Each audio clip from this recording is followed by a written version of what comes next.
다음 사연 볼까요? 안주 재료 하나하나 다 원가 계산하시면서 가격 선정하시나요?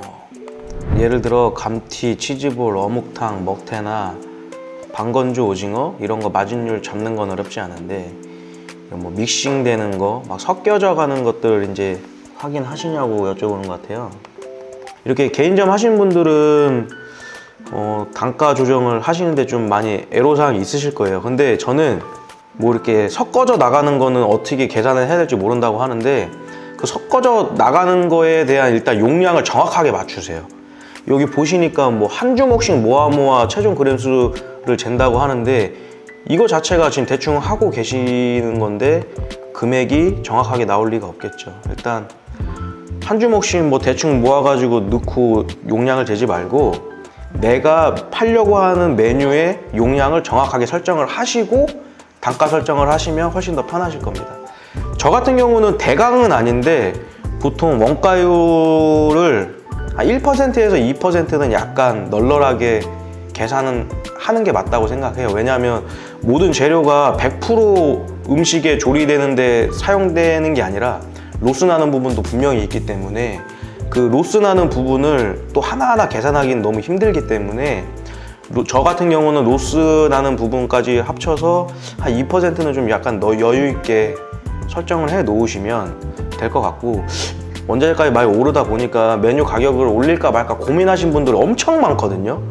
그런데 이 메뉴 가격 올리는 부분은 정말 고민을 많이 하시고 메뉴 가격을 설정을 하시는 게 좋다고 생각합니다. 왜냐면 이 소비자들은 물가 오른 거 솔직히 뉴스에 많이 나와서 알겠지만 이 자기가 이제 기존에 소비하던 금액보다 많이 오르면 가격 저항, 구매욕이 좀 떨어지기 때문에 그런 것들은 가격 저항 같은 거 좀 잘 고려해 보시고, 조금 올랐다고 원자재 좀 올랐다고 메뉴 가격을 또 바로바로 즉각 올리기보다는 뭐 어떻게 보면 뭐 눈치 싸움이라고 하죠. 눈치도 좀 보면서 메뉴 가격을 정하시면 될 것 같습니다.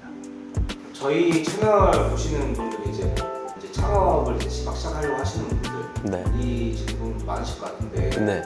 이제 저희가 뭐 마진율이라든지 뭐 이익 구조 같은 거 어떻게 해야 되는지 아예 설정하는 부분을 모르시는 분들 되게 많을 것 같아요. 네네.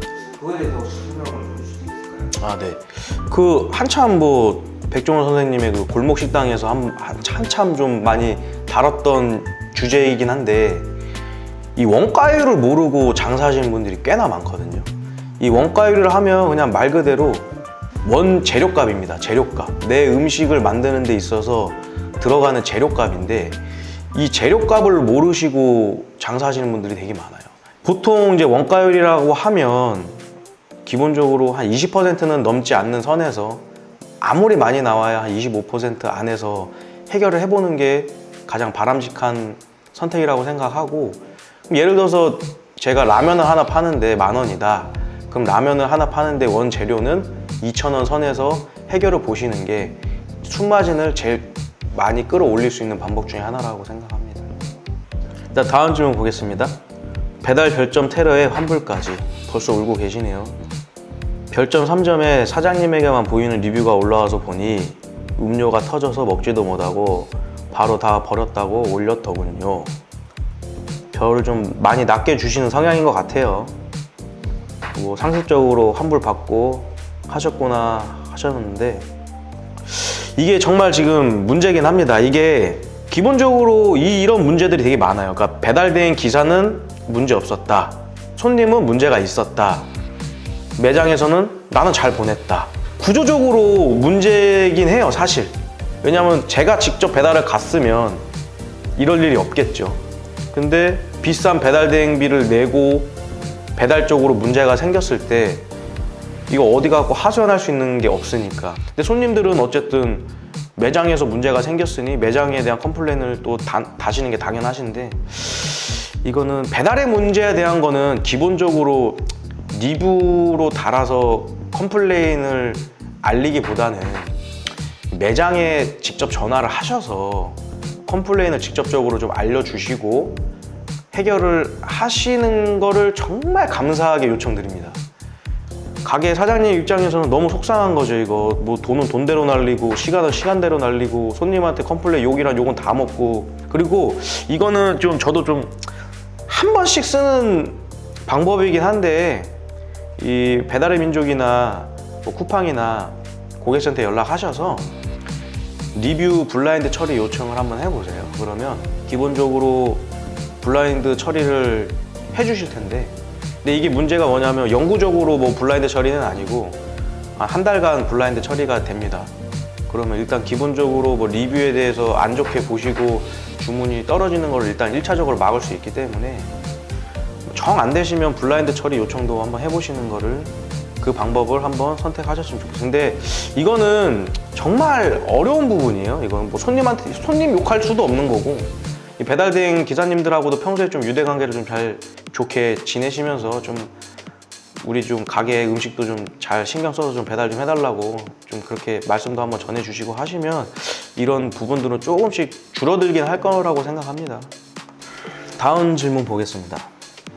족발집 창업 최소 비용이 어떻게 되는지요? 권리금이나 월세 보증금 이런 부분 말고 시설 비용이나 인테리어 세세한 집기들까지 총 족발집 창업에 들어가는 비용이 어느 정도 나오는지 궁금합니다. 이렇게 질문하신 거 보니까 개인점을 생각하시는 것 같아요. 프랜차이즈는 본사에 요청하시면 다 자료 주니까. 근데 기본적으로 족발집을 이게 어느 정도 평수의 매장을 운영하시느냐에 따라서 인테리어 비용이 천차만별로 다 달라지기 때문에 기본적으로 한 8테이블 정도, 족발집 홀 장사하시는 데는 한 1억 정도는 필요하지 않을까, 최소 그렇게 생각합니다. 근데 제가 어떻게 보면 또 전문이 배달 전문이기 때문에 저는 족발집도 오래 했었고, 배달 전문점 같은 경우는 솔직히 보증금 포함해서 3천만 원이면 충분합니다. 3천만 원 미만으로도 들어가요. 뭐 최대한 아낄 수 있으면 아낄 수 있는 대로. 배달 전문점은 제 전문이기 때문에 오히려 매장만 하나 있으면 뭐 시설 집기 하는 데는 솔직히 한 1,500만 원 아니면 다 해결된다고 생각합니다. 네, 지금까지 여러 사연들을 보면서 궁금증을 같이 한번 공유해 봤는데요. 많은 도움이 되셨는지 모르겠습니다. 뭐 모르시는 것들 물어보고 싶은 거 있으시면 저희 채널에 이메일 있으니까요. 사연 남겨주시고 질문좀 남겨주시면 저희가 또 영상 찍고 개별적으로 또 해결도 해드리겠습니다. 지금까지 돈마 송승호 대표였습니다.